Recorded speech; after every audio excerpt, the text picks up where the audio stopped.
L'esprit humain peut-il modifier l'univers, contrôler l'environnement et même le temps? Les scientifiques ont repris la quête abandonnée par les spécialistes des sciences occultes. Ils s'efforcent de résoudre les mystères que les magiciens ont longtemps essayé de comprendre. 17 mars 1863, John Pelham mène sa compagnie sur le champ de bataille de Kellysford, en Virginie. Pelham était réputé pour son courage, mais cette bataille devait être sa dernière. Plus d'un siècle plus tard, à Chicago, dans l'Illinois, Margaret Barrett ressent une vive douleur dans la tête. Cette infirmière du Midwest pourrait-elle être liée d'une manière ou d'une autre avec un commandant de la guerre civile américaine? Margaret pense qu'elle était le commandant dans une vie antérieure. Lorsqu'un individu fait l'expérience d'une vie antérieure, sa certitude est inébranlable. Cette vérité s'impose d'elle-même. Tout le monde pourrait mettre en doute l'existence de cette vie passée, mais les personnes qui ont vécu cette expérience n'en démordront pas. Elles savent. Beaucoup ne partagent pas leur avis, mais des gens comme Isaac Newton, Galilée, Carl Jung ont accompli certaines des plus grandes avancées de la science, considérées en leur temps comme des découvertes mystiques. Comment pouvez-vous être sûr que certains des phénomènes que nous considérons aujourd'hui comme supernaturels et inimaginables ne seront pas considérés comme des faits scientifiques 100% avérés dans 50 ans? Depuis la Renaissance, les scientifiques ont largement repoussé les frontières reconnues. Avant l'ère de la technologie, les scientifiques se basaient sur la foi et l'intuition. Les premiers occultistes pensaient que l'univers était un champ de conscience auquel ils pourraient accéder pour déchiffrer le travail des dieux. Nous pensons que nous sommes distincts les uns des autres.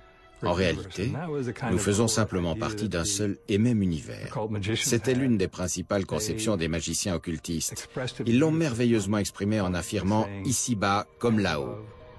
Cela signifie, où que vous regardiez, que les schémas seront les mêmes, au niveau microscopique, à notre niveau et au niveau cosmique. Ces magiciens pensaient que l'univers et l'esprit étaient liés, une connexion que les spécialistes de la physique quantique tentent toujours de démontrer. Les gens trouvent cela passionnant, les recoupements entre le mode de fonctionnement du cerveau et celui de l'univers. Mais d'autres pratiques New Age, telles que le channeling et l'exploration des vies antérieures, ne sont pas acceptées. Toutes ces expériences prétendument occultes naissent parfois dans le cerveau des suites de pathologies cérébrales. Elles vous poussent à vous interroger sur tous ces phénomènes et sur leur origine. En soi, constater que des personnes souffrant de crise du lobe temporal rencontrent Dieu ne remet pas en cause l'existence de Dieu, mais vous incite à vous demander en quoi consiste l'expérience religieuse, car le cerveau contient des structures neurales qui vous prédisposent à la croyance religieuse et au mysticisme. Le lien entre science et magie a toujours été fort. Et quand le mystique a été prouvé, il peut devenir une vérité scientifique. C'est une quête qui a façonné le monde et la perception que l'homme en a depuis l'époque de Newton. Isaac Newton est né au XVIIe siècle, à une époque où l'on pensait encore que la Terre était au centre du cosmos. Il est connu à la fois comme le père de la science moderne et comme le dernier des grands magiciens. Newton était un esprit hors du commun. Il pouvait se concentrer sur une question pendant des heures interminables, voire pendant des jours, en gardant à l'esprit tous les éléments du problème. Newton se représentait ses théories de façon très concrète et les étayait ensuite avec des expériences, une pratique connue aujourd'hui sous le nom d'état modifié de conscience. Certains y parviennent en courant ou en faisant de l'exercice, d'autres en jeûnant, d'autres encore en buvant ou en se droguant, ou en pratiquant la prière ou la méditation, ou encore l'hypnotisme. Depuis des millénaires, l'homme applique une multitude de pratiques pour modifier son état de conscience. Je pense que la créativité nécessitait vraiment quelque chose comme l'acceptation de l'intuition, de l'inspiration comme point de départ d'idées qui s'avéreront profondes, importantes et même scientifiques. Si vous vous ouvrez au cosmos, vous vous imprégnerez de nouvelles connaissances. Newton essayait de se baser sur les théories d'un homme mort en 1642, l'année même de sa naissance. Galilée. Galilée cartographiait les étoiles et les planètes. À l'époque, l'astrologie était déjà une science vieille de plusieurs siècles. Les anciens cultes mystérieux, et disons les Égyptiens et les Pythagoriciens, avaient pour but d'entrer en relation avec les dieux, de les implorer de faire quelque chose, afin qu'ils le réalisent grâce à leur pouvoir. Galilée n'essayait pas de contacter les dieux, il essayait d'expliquer leur réalisation. Durant la Renaissance, les scientifiques suivaient les enseignements d'Aristote. Les travaux de ce philosophe grec du IIIe siècle avant Jésus-Christ formaient des théories acceptées par l'Église catholique. L'idée de mouvement était extrêmement différente de notre conception actuelle. Elle reposait sur l'idée que chaque type d'objet ou de substance avait sa place naturelle. La terre à la base, puis l'eau, l'air et le feu. Et au-dessus de tout cela, la quintessence composant les cieux. Les objets tendant à rester à leur emplacement naturel, il fallait exercer sur eux une pression continue pour les déplacer. Aristote pensait également que la Terre était au centre du système solaire et qu'un objet lourd tombait plus rapidement qu'un objet plus léger. Ces théories étaient acceptées par tous, jusqu'à Galilée. Galilée a confirmé que la Terre tournait autour du Soleil. Aristote estimait que la matière tombait car elle connaissait sa place dans le cosmos. Les mains de son créateur la poussaient à retourner à son emplacement d'origine. La conception de la gravité développée par Galilée était bien plus avancée, et il recourut à la science pour étayer ses théories. Aristote était un grand penseur. Il pensait que les objets lourds tombaient bien plus vite que les objets légers, et il ne lui aurait fallu que 5 minutes pour le vérifier. Il n'avait qu'à monter en haut d'un bâtiment, prendre une roche et un petit poids et les laisser tomber en même temps. Il ne l'a jamais fait, tout simplement parce que le concept d'expérimentation est étranger à l'esprit humain. Mais pas celui de Galilée. Il a réalisé l'expérience et a découvert que tous deux tombaient à la même vitesse.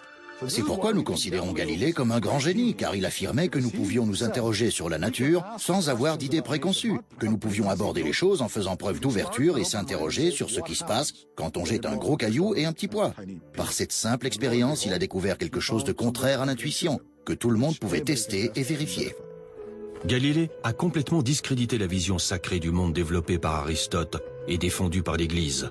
Il a payé cher cette remise en question. Les cardinaux de l'Inquisition rejetèrent ces théories. Il continua à les publier, ce qui le fit condamner pour hérésie.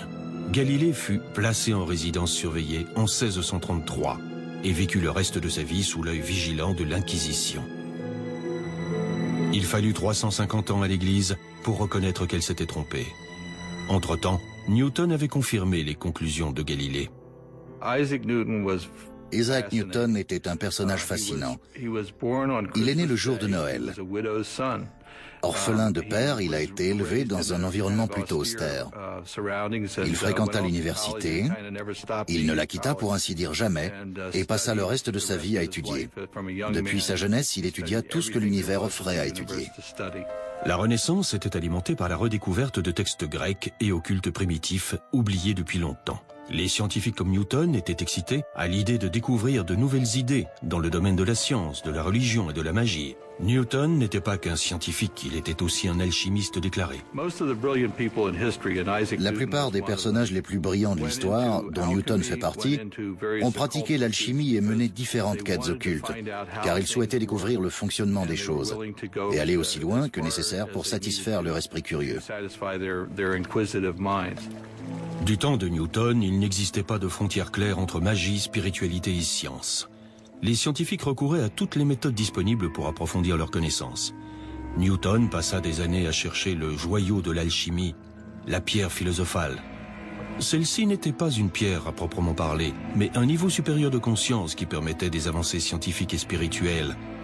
Seul dans son laboratoire à mener ses recherches d'alchimie, Newton pouvait passer des jours sans dormir et manger. Les spécialistes de la créativité la décomposent en plusieurs étapes.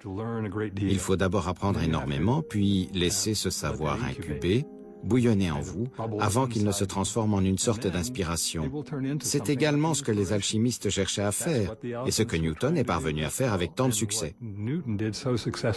Newton a repris le défi de Galilée consistant à réfuter la théorie d'Aristote. En se penchant sur la théorie d'Aristote concernant la chute des objets et sur l'orbite des planètes, il a fait la plus grande découverte de la physique, la gravité. Cette découverte était révolutionnaire. En réfléchissant à la gravité, Newton devait concevoir l'idée que deux corps peuvent s'attirer à distance. Aujourd'hui encore, nous avons du mal à expliquer le phénomène. Comment le Soleil peut-il bien savoir que Jupiter est dans les parages? Qui peut le savoir? La génération émergente de scientifiques empiriques avec beaucoup de mal à concevoir qu'un objet puisse en affecter un autre sans le toucher, sans lui être lié en aucune manière. Newton déboule alors avec cette théorie mathématique qui recoupe parfaitement les observations astronomiques, mais qui implique l'existence d'une force entre ces deux éléments, alors que rien ne les lie. Il ne pouvait donc qu'envisager une action à distance, aussi difficile cette théorie pouvait-elle être à ses yeux ou à ceux de quiconque. Newton fut également le premier à découvrir les propriétés de la lumière et estimait qu'elle était composée de particules. La vision du monde, selon Aristote, n'acceptait pas la notion d'atome, de composants invisibles des objets. Mais il apparaît clairement, par exemple, au vu de ses écrits sur la lumière, que Newton avait des idées bien précises en la matière, qu'il voyait la lumière comme un flux de minuscules particules se déplaçant rapidement, des corpuscules, comme il les appelait. En 1687, Newton publia son œuvre maîtresse, Principia, qui fit sensation dans le monde entier.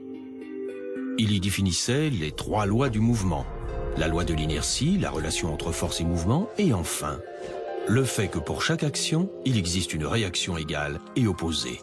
Newton venait d'expliquer l'univers, mais des difficultés émotionnelles allaient affecter son travail. La fin du XVIIe siècle apportait son lot d'avancées scientifiques importantes.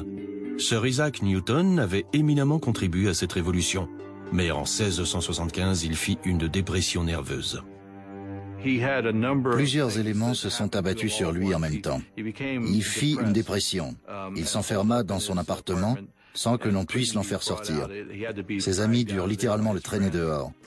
La légende veut qu'il ait pratiqué l'alchimie en plus de la chimie et que les fumées aient pu le rendre un peu fou ou psychotique. Il y a différentes manières d'analyser cet épisode. Il pourrait simplement avoir fait une dépression nerveuse. Newton ne réalisa aucune autre percée scientifique, mais son travail allait subsister. Dans les années 1660, un fantôme du passé vint hanter la ville de Londres, la peste noire qui tua 70 000 personnes. Puis vint le grand incendie. Puis au milieu de cette agitation survint une première scientifique. En 1660, un groupe de scientifiques britanniques de premier plan fonda la Royal Society, la première organisation de l'histoire consacrée au progrès de la science. La Royal Society commença comme une sorte de club d'intellectuels se réunissant pour débattre de tous les sujets possibles et imaginables. C'était sans doute un peu risqué car, épisodiquement, l'Angleterre faisait face à des vagues de répression religieuse. La menace de l'Église ne les arrêta pas. Newton lui-même dirigea la Royal Society pendant 24 ans. On dit qu'il ne prononça qu'une seule phrase durant toutes ces réunions. Il demanda qu'on lui ouvre la fenêtre. Mais sa recherche quasi mystique allait inciter une autre génération à examiner l'univers de l'intérieur.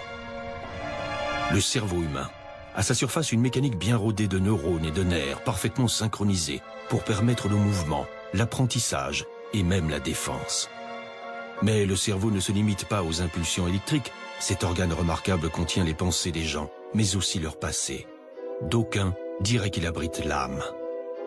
La découverte par Newton de la gravité modifia la manière dont la science appréhendait l'univers.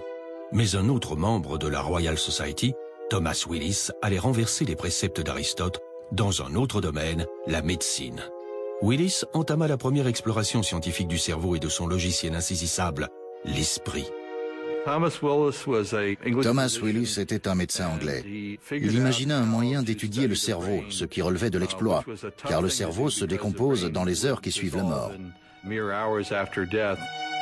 Les progrès de la médecine avaient longtemps été entravés par un tabou tenace contre la dissection du corps humain. Il fallut attendre un certain assouplissement des règles pour voir arriver les premières dissections. Souvent, ceux qui la pratiquaient étaient en fait des criminels. Ils étaient considérés comme tels, même s'ils étaient des scientifiques. La dissection d'un corps humain était contraire à la loi et à tout autre principe. Jusqu'à la Renaissance, les médecins croyaient en la théorie d'Aristote, selon laquelle le cœur était le siège de l'esprit. Bien peu en médecine pouvaient concevoir que cette masse blanche amorphe à l'intérieur du crâne puisse être le siège de la raison et de l'expression artistique. Willis suspectait que le cerveau cachait bien plus que ce que ses collègues imaginaient. Il imagina donc un moyen de le préserver et put alors distinguer toutes les parties du cerveau que personne n'avait encore vraiment analysées par le passé. Comme Newton, Willis était un alchimiste désireux d'expérimenter pour se rapprocher de la vérité. Willis fut le premier à disséquer les nerfs conduisant au cerveau. Il expliqua comment ils interagissaient. Ses cours captivaient l'Assemblée. En 1664, il publia Cerebri Anatome, l'étude du cerveau la plus poussée de l'époque. Un jeune étudiant du nom de John Locke se servit de ses travaux et se pencha lui-même sur la nature de la pensée. Locke était avant tout philosophe. En 1660, il publia son essai sur l'entendement humain, où il prenait ses distances par rapport à la théorie d'Aristote. Locke remit vraiment en cause la conception aristotélicienne, selon laquelle les idées étaient ancrées de manière innée dans l'esprit humain. Il mit plutôt l'accent sur le développement des idées, le processus évolutif et la manière dont le cerveau perçoit le monde. Il s'agissait d'une des toutes premières tentatives de décrire la neuroscience et le rôle concret du cerveau. La neuroscience devint une nouvelle discipline. Elle conserve aujourd'hui encore son lot de mystères. Le cerveau est là, je pense, c'est un fait. Les neurones émettent des signaux, l'esprit s'y trouve, certes. Mais concernant l'esprit proprement dit, nous avons à peine effleuré la manière dont il fonctionne. Qu'entend-on par créativité? Qu'entend-on par conscience et par conscience de soi? Les scientifiques comprennent à présent une bonne partie du fonctionnement du cerveau dans la boîte crânienne. Mais ils essaient toujours de découvrir comment l'esprit peut modifier le monde au-delà de son enveloppe. À Paris, l'astrologue médical Franz Anton Mesmer découvrit l'hypnose presque par accident. Il menait à l'époque des expériences sur les aimants en vue de guérir certaines maladies. Franz Mesmer faisait asseoir ses patients dans une baignoire. Il utilisait des aimants en association avec ces baignoires, ce qu'il appelait généralement le magnétisme animal. C'est intéressant, car les aimants sont à nouveau utilisés aujourd'hui et que les médecins utilisent l'électromagnétisme comme moyen de guérison. Mesmer pensa tout d'abord que les aimants libéraient la force invisible du magnétisme animal. Plus tard, il estima que cette force émanait de lui-même et abandonna les aimants. En fait, Mesmer venait de redécouvrir une autre technique occulte oubliée. La première hypnose provoquée relatée sur un papyrus du British Museum se tint à la cour de Khufu en Égypte il y a plus de 5000 ans. Plus près de nous, en Grèce, les oracles de Delphes pratiquaient l'auto-hypnose pour prédire l'avenir.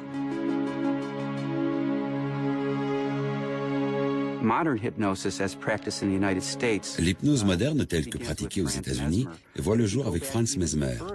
Mais si on remonte plus loin, chaque culture connaît un moyen d'entrer en transe, que ce soit par la musique, la danse ou la méditation assise. Le traitement de Mesmer devint populaire dans les années 1770 et sa renommée crut rapidement, tandis que des légions de patients se déclaraient guéris grâce au mesmérisme. Mesmer parvenait à faire entrer les gens en transe et à leur suggérer des pensées positives, comme guérir ou se sentir mieux. Cela le rendit célèbre à tel point qu'un comité scientifique, dont un des membres n'était autre que Benjamin Franklin, dut s'efforcer de définir si les effets de cette méthode étaient réels ou pas. Ils conclurent que le mesmérisme fonctionnait, mais que, selon eux, c'était là le fruit de l'imagination plutôt que d'un quelconque principe opératoire. Mesmer était considéré par beaucoup comme un charlatan. Mais en 1843, le chirurgien londonien John Elliotson commença à recourir à ce qu'il appelait le coma mesmérisant pour réaliser de lourdes opérations chirurgicales sans douleur. L'anesthésie n'existait pas encore et la technique d'Elliotson lui permit de réaliser avec succès plus de 300 opérations. L'influence de Mesmer ne dura qu'un temps. Avec la découverte de l'éther, l'hypnose fut à nouveau délaissée par la médecine traditionnelle. Ainsi, au lieu de développer la théorie que nos croyances pouvaient nous aider à guérir et à récupérer, les médecins se contentèrent de jeter aux oubliettes les travaux de Mesmer. Mais Mesmer avait jeté les bases de l'hypnose moderne, une pratique aujourd'hui reconnue comme une forme de traitement par le monde médical. L'hypnose se fonde sur la suggestion, l'imagination. Notre corps ne fait pas la différence entre une expérience réelle ou expérience imaginée. Une étude consacrée à la colère et aux maladies cardiaques a été réalisée récemment. Pour fâcher les gens, il suffisait de les laisser imaginer des situations susceptibles de les énerver. Alors qu'ils s'imaginaient énervés, leur organisme répondait comme s'ils avaient réellement une raison ou un motif d'être en colère. Et s'ensuivait un changement qu'ils pouvaient identifier. Mais la véritable force de cette expérience est d'avoir mis en évidence la puissance de l'imagination. Notre imagination peut nous mettre en colère ou nous rendre heureux et pacifiques. C'est à nous de choisir entre la joie et la colère. Un pan entier de la médecine alternative, utilisant les techniques d'imagination pour favoriser la guérison, a ainsi vu le jour. Plus de 22 études ont été réalisées sur la visualisation et le traitement du cancer. 18 d'entre elles indiquent de manière concluante que la visualisation aide à lutter contre le cancer. Rien de surprenant à cela en fin de compte. Le cerveau régule nos fonctions corporelles. Donc, si vous pouvez influencer le cerveau, que ce soit par la méditation ou le développement de certaines fréquences d'ondes cérébrales, par la présentation d'images et d'idées, vous pourrez naturellement agir concrètement sur la maladie ou sur l'efficacité du médicament. Les scientifiques ont largement étudié le phénomène, mais restent indécis quant à son origine et à son fonctionnement. 2 critères sont pris en compte lorsqu'on rencontre un nouveau phénomène. Le premier est, correspond-il à ce que nous savons globalement de la science et de l'esprit? Et le second est-il réitérable? L'hypnose est rejetée sur la base du premier critère, qui n'est pas un motif valable d'exclusion. À savoir, comment s'intègre-t-elle à nos connaissances du cerveau et de l'esprit? Comment peut-on entrer dans l'esprit de quelqu'un et lui commander d'agiter les mains ou de faire des choses complètement loufoques? Ça n'a aucun sens, rejetons ce concept. Quant au second critère, la répétabilité, l'hypnose est tout à fait répétable. Vous pouvez l'exercer sur des centaines de personnes. Et nous pouvons observer le phénomène depuis un siècle. Nous savons qu'il s'agit d'un phénomène tout à fait valable et légitime. Nous ne savons simplement pas l'expliquer. Avant Mesmer, les médecins s'étaient efforcés pendant des siècles de comprendre les problèmes qu'ils observaient chez leurs patients et qu'ils ne pouvaient expliquer avec leur connaissance scientifique de la médecine. Les troubles tels que la folie et l'hystérie étaient traités à l'aide d'une vaste gamme de remèdes inadaptés, des sangsues à l'exorcisme. Les pathologies que nous identifions aujourd'hui, comme la schizophrénie ou la dépression, étaient autrefois perçues comme une sorte d'infection par des esprits malins. Personne n'imaginait qu'elles pouvaient trouver leur origine au niveau du cerveau. L'essai de Locke sur l'entendement humain donna naissance à une nouvelle science, la psychologie. En 1885, un médecin viennois de 29 ans du nom de Sigmund Freud s'efforçait de guérir l'hystérie dont souffraient nombre de ses patientes. Freud avait débuté sa carrière de médecin en effectuant des recherches sur le système nerveux. Mais rien dans la science reconnue ne pouvait aider ses patients. En 1885, l'humanité était en mouvement. Carl Benz venait d'inventer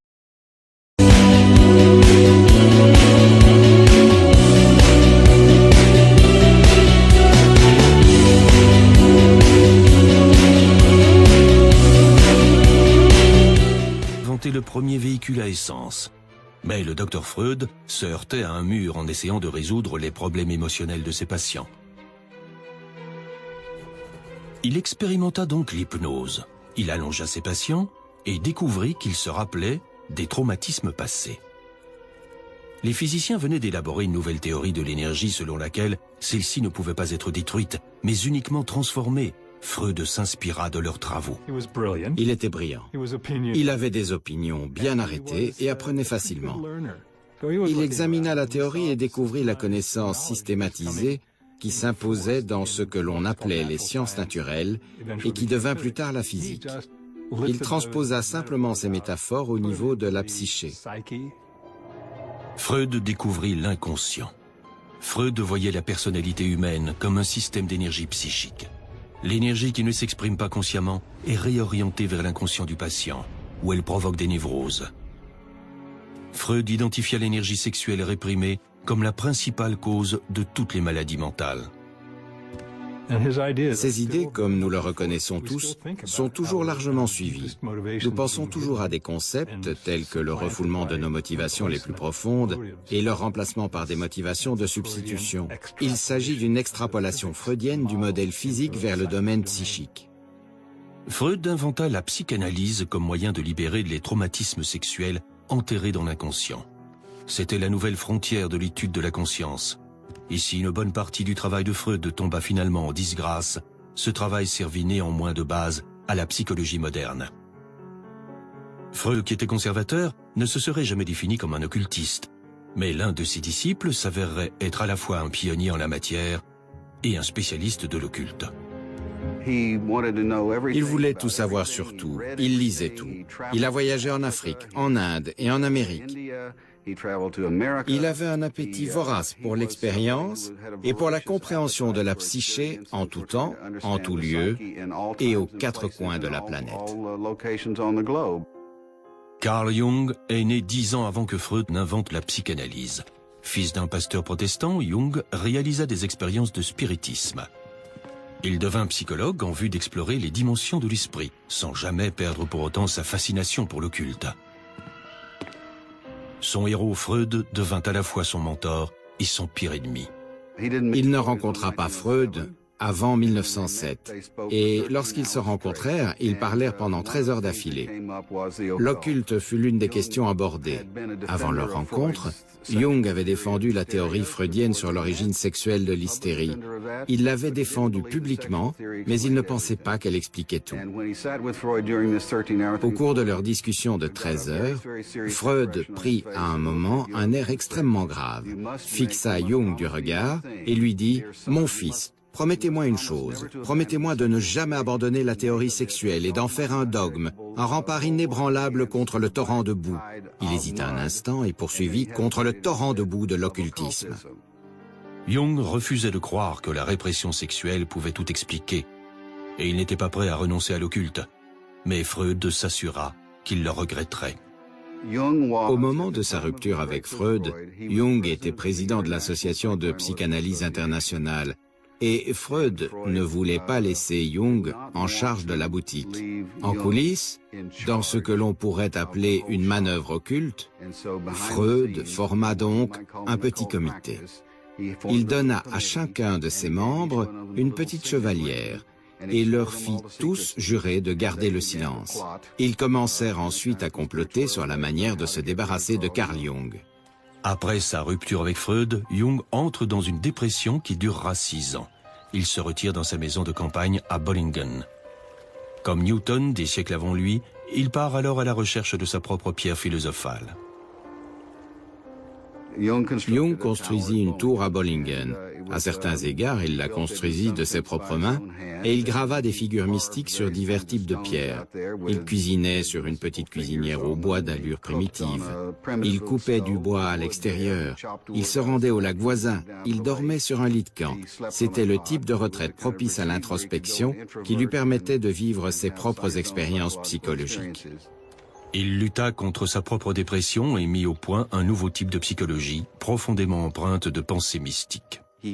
Carl Jung utilisait des cartes de tarot ainsi que l'astrologie, mais surtout, dans un cas comme dans l'autre, il croyait en l'intuition. Il déclara un jour que le travail du thérapeute est d'aider le patient à découvrir l'intuition et que, lorsqu'il y parvient, le travail est pour ainsi dire terminé. Durant sa retraite, Jung conclut que l'astrologie, l'alchimie, la mythologie et le yin-jing étaient les voies par lesquelles les premiers magiciens comprenaient la conscience humaine. Mais sa plus grande avancée est qu'il perçut la psyché comme un champ énergétique dépassant largement le cadre d'une seule personnalité. Il appelait ça l'inconscient collectif. L'inconscient collectif englobe tous les éléments qui ne nous sont pas personnels, qui transcendent le personnel. Ils forment les contenus transpersonnels et impersonnels de l'inconscient que Jung appelait les archétypes. Ils forment les composants typiquement humains qui n'ont pas nécessairement de lien avec nous personnellement. Ils n'ont rien à voir avec notre expérience personnelle, ni avec notre père ou notre mère. Ils sont liés à l'idée même de père et de mère. Tant Jung que Freud recouraient à l'état modifié de conscience utilisé par les magiciens pour parvenir à leur plus grande révélation. Freud pratiquait la méthode de libre association, tandis que Jung utilisait la méthode d'imagination active, par laquelle vous induisez volontairement une fantaisie et vous parlez à des aspects de vous-même qui sont personnifiés sous une forme d'image. Cette méthode se rapproche de celle des occultistes, des médiums ou des adeptes du spiritisme, qui pensent parler aux morts alors qu'ils s'adressent en fait à eux-mêmes ou à leurs nombreuses personnalités intérieures. Là où Freud avait réduit la personnalité à une accumulation de névroses alimentées uniquement par la répression sexuelle, Jung plaçait l'individu à un niveau supérieur. Il l'intégrait à une humanité au sens large, ayant un sens et une continuité. Nous possédons à la fois un inconscient personnel et un inconscient collectif. L'inconscient personnel est davantage aligné sur notre âme, et notre inconscient collectif se compose de la sagesse, des archétypes, des mythes, des données universelles auxquelles chacun peut accéder. Nous suivons donc chacun notre voie individuelle et une voie collective. Les idées de Jung ont inspiré de nombreuses pratiques New Age. Le channeling pourrait provenir d'un concept tel que l'inconscient collectif de Jung. La plupart de ses adeptes vous diront sans doute qu'il provient d'un niveau de sagesse supérieur, et peut-être est-ce la même chose.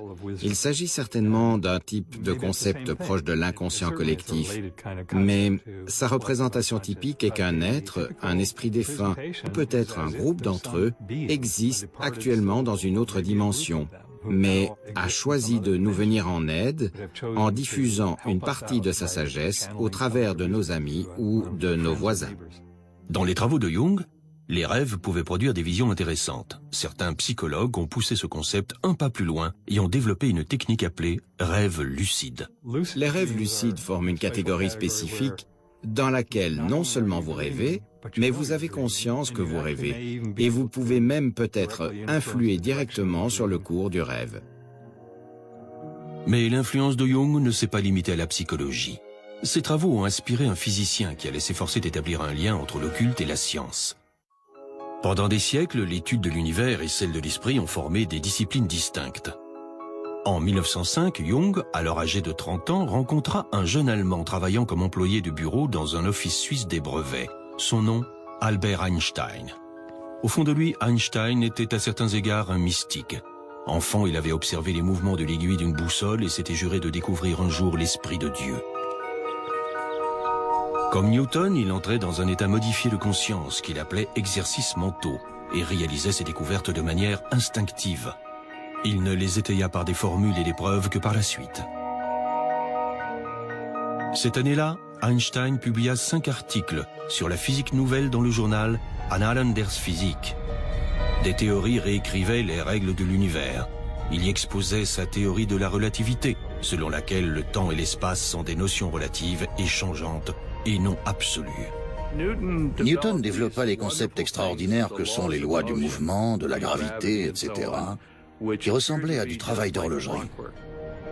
Elles contentèrent tout le monde, bien qu'elles aient été révolutionnaires pour l'époque, car elles révélaient que le monde et l'univers formaient une horloge géante et que celle-ci fonctionnait de manière parfaitement ordonnée. Puis Einstein est arrivé en affirmant « Certes, c'est peut-être vrai, mais c'est aussi relatif ». Il chamboula à nouveau toute la perception du monde. Dans ses notes autobiographiques, Einstein demandait pardon à Newton pour avoir révolutionné la physique. Einstein avait enfin résolu une contradiction que Newton avait observée il y a des siècles concernant le comportement de la lumière. Le fait qu'elle agissait comme une onde, mais aussi parfois comme une particule. Au passage, il confirma aussi l'intuition de Newton concernant l'existence des atomes. On appelle cela l'effet photoélectrique. Si vous projetez une lumière brillante sur un morceau de métal, il frappera des électrons et les libérera. Et la théorie des ondes n'expliquait pas les détails de ce processus. Puis survint Einstein en 1905. Il put expliquer parfaitement l'effet photoélectrique en énonçant que, quand la lumière interagit avec le métal, elle intervient sous forme d'amas discrets d'énergie, qui dépendent de la fréquence de la lumière et non de son intensité. La lumière reste donc bien une onde, la fréquence est un concept fondamentalement associé aux ondes, mais agissant comme une particule. Des années plus tard, Jung déclara que le génie d'Einstein avait influencé l'ensemble de son travail intellectuel. La théorie photoélectrique d'Einstein posa aussi les bases des contradictions à venir du monde subatomique, la physique quantique. La conscience s'avérait avoir une incidence sur l'univers. Einstein avait pour intime conviction, sur le plan philosophique, qu'une théorie de la physique se devait d'être complète. Que si vous connaissez tout ce qu'il y a à savoir sur un système, vous pouvez prévoir tout ce qu'il fera, et donc anticiper. En physique quantique, il n'y a pas d'absolu. Tout change en fonction de l'observation. Einstein affirmait que Dieu ne jouait pas au dé avec l'univers. Il le répétait si souvent que l'un de ses collègues lui lança un jour « Vas-tu arrêter de dire à Dieu ce qu'il doit faire ?» Einstein rejetait la physique quantique, mais celle-ci ne pouvait être ignorée.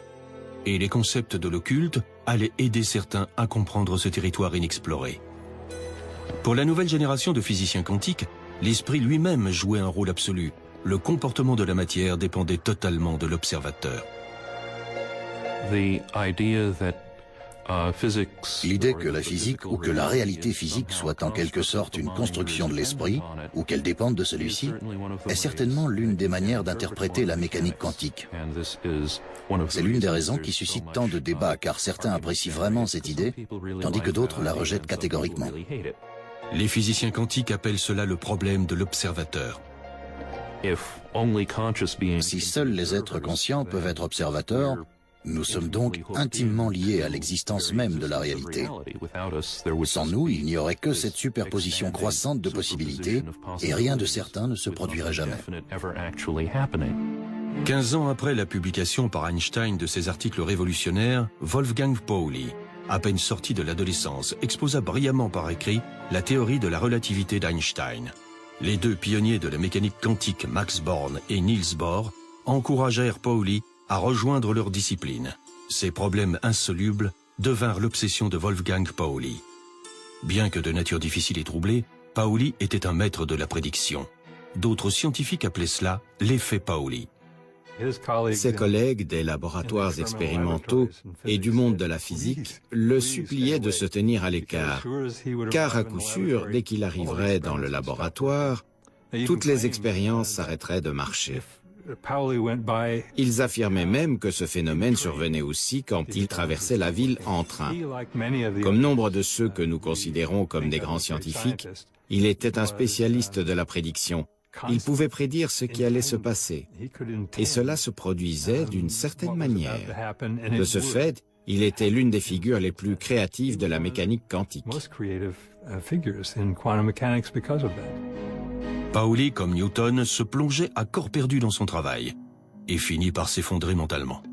En 1948, il se rendit dans le tout nouvel institut de Jung pour obtenir de l'aide du psychologue désormais renommé. Lorsqu'il se déplaça dans la pièce, l'effet Pauli se produisit. Un vase s'écrasa soudainement sur le sol. Les deux hommes diront plus tard que lorsque le vase se brisa, ils reconnurent leur destin. Ensemble, ils essaieraient de comprendre l'univers en recourant à la fois à la physique et à la psychologie.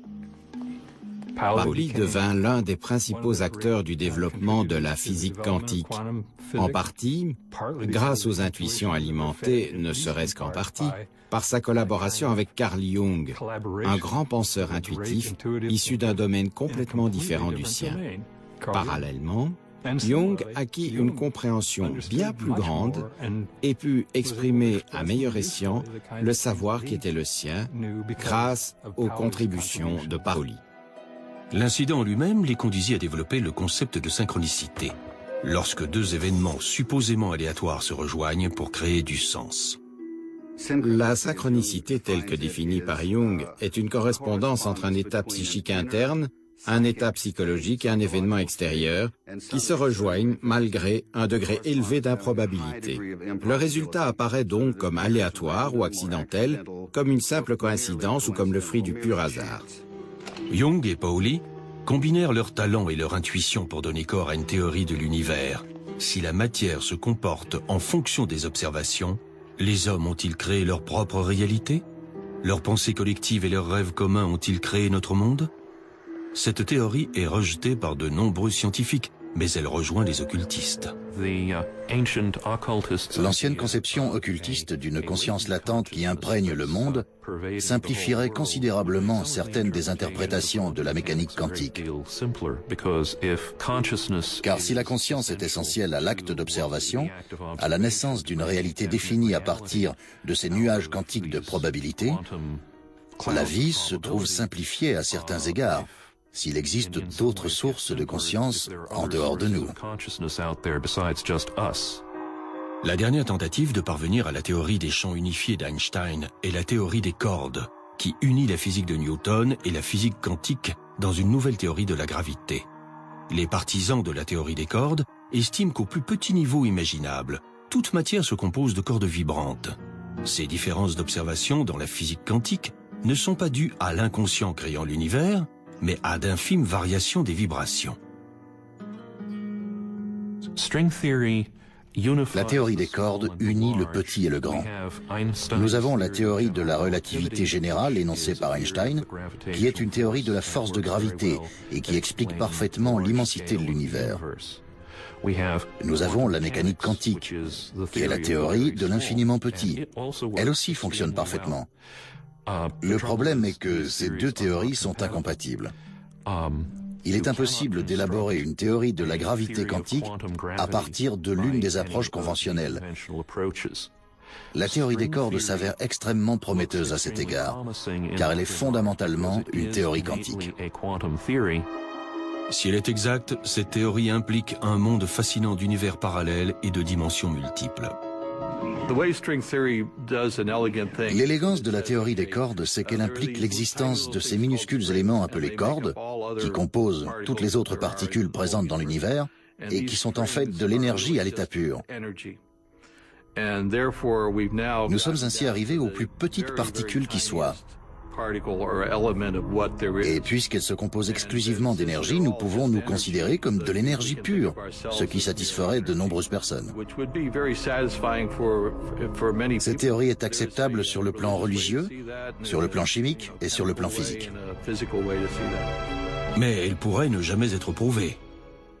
De tout temps, les scientifiques ont modifié notre monde, au travers de méthodes qui semblaient au départ relever de la magie. En 1895, Konrad Röntgen testait des rayons cathodiques lorsqu'il observa une lueur verte sur un écran peint de son établi. Mais le tube abritant les rayons cathodiques était recouvert de papier noir, ce qui signifiait que ces rayons invisibles pouvaient traverser un solide. Poussant plus loin ses investigations, il découvrit que les rayons pouvaient traverser la peau, révélant les os de la main de sa femme. Imaginez la réaction des gens face à ce phénomène. Imaginez que quelqu'un vous dise « Voici une table et un tiroir. À l'intérieur de celui-ci, il y a une sorte de film.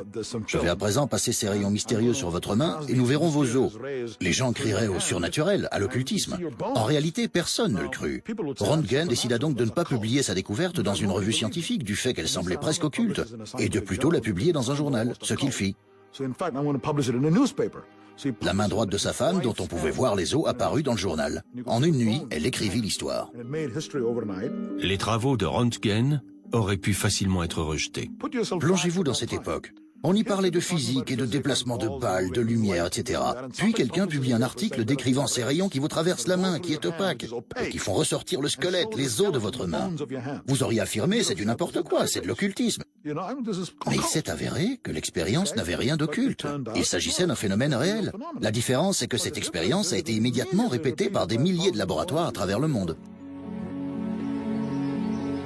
D'autres croyances occultes deviendront-elles des faits scientifiques avérés ? Originaire d'Angleterre, Margaret Barrett ne connaissait pas grand-chose de la guerre civile américaine. Elle s'est cependant sentie poussée à l'étudier. Un jour, elle est tombée sur une photo de John Pelham et remarqua une ressemblance frappante. Pelham le Brave, comme on le surnommait, fut tué par un mortier de l'Union à l'âge de 24 ans. Survit-il en la personne de Margaret ? Margaret souffre de migraine chronique. Elle a subi une opération du cerveau pour ce que je pense être la même blessure qui a tué John Pelham. John Pelham a trouvé la mort lorsqu'un obus a explosé à l'arrière de son crâne et a comprimé sa boîte crânienne. Margaret a connu le même problème, d'où son opération chirurgicale du cerveau. Que pensez donc de la croyance de Margaret en un lien apparent entre la mort de Pelham et son état de santé ? Lorsque je pratique une régression dans une vie antérieure, je commence par essayer de jeter un pont. Ce pont est une forme de connexion entre la vie actuelle et une vie antérieure. Il peut s'agir d'une peur, d'une phobie, d'un emploi, d'une relation, peu importe. Parfois, certains rêves se sont même transformés en pont vers une vie antérieure. Lorsque j'entreprends de retracer une histoire complète, je commence par hypnotiser le patient. L'objectif est d'aider les gens à tirer des enseignements de leur vie antérieure, afin qu'ils ne reproduisent pas les mêmes erreurs dans leur vie actuelle. Gardons-nous des traces de ceux qui ont vécu avant nous ? Nous avons cette action et cette intelligence à distance. Nous devons nous y connecter. Nous devons être conscients de cette possibilité. La découverte de nos vies antérieures sera-t-elle un jour aussi courante que les rayons X? La plupart des scientifiques rejettent cette idée. Dans le cas de Röntgen, l'expérience était concrète, chacun pouvait la répéter. Elle fut donc acceptée. Pour ce qui est de la petite pierre et de la grosse pierre de Galilée, un enfant pourrait la répéter. Mais ce n'est pas toujours le cas. Prenons la vitesse de la lumière, par exemple. Einstein affirmait qu'elle est infinie. Il a fallu mener des expériences quantitatives extrêmement précises pour prouver que c'était correct. Peut-être certains de ces phénomènes sont-ils si élusifs et si insignifiants qu'il faudra des lustres pour les réfuter. Mais cela ressemble pour moi davantage à une échappatoire. Ils n'ont tout simplement pas une once de vérité. Si on ne peut pas tester une proposition, elle ne fait même pas partie de notre connaissance. Elle s'apparente à du charabia. Certains expliquent les vies antérieures comme un simple phénomène d'association. Vous vous dites, j'ai déjà vu ça par le passé et pourtant je n'aurais pas pu le voir. Comment est-ce possible? Peut-être cela remonte-t-il à une vie antérieure. C'est la seule explication. Parce qu'il est déjà impossible que je vous ai déjà rencontré avant ce soir. Mais j'éprouve cette impression tenace de vous avoir déjà rencontré. Comment est-ce possible? Peut-être était-ce ma vie antérieure. Ce n'est pas votre vie antérieure, c'est votre mémoire qui vous joue des tours. Les progrès émanent depuis longtemps d'esprits novateurs qui veulent aller bien au-delà de la réalité reconnue. C'est intéressant.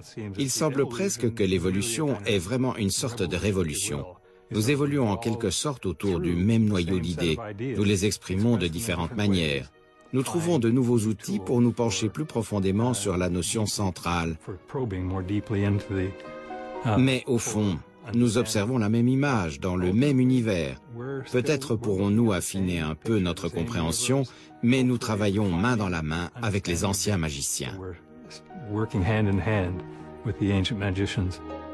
L'esprit est aujourd'hui aussi mystérieux que ne l'était l'univers en son temps. Les scientifiques découvriront-ils un jour que l'homme crée sa propre réalité? La science permettra de réaliser des avancées considérables, mais uniquement en se penchant sur ce que certains appellent l'occulte. Il y a certains points que je trouve très intéressants dans les croyances New Age, car je pense qu'ils rendent explicites des éléments que la science n'a pas encore abordés. Je pense que toutes les questions qui n'ont pas encore d'explication scientifique à l'heure actuelle finiront par en trouver une. Seul le temps nous dira quelles avancées nous attendent au croisement de la science et de l'occulte.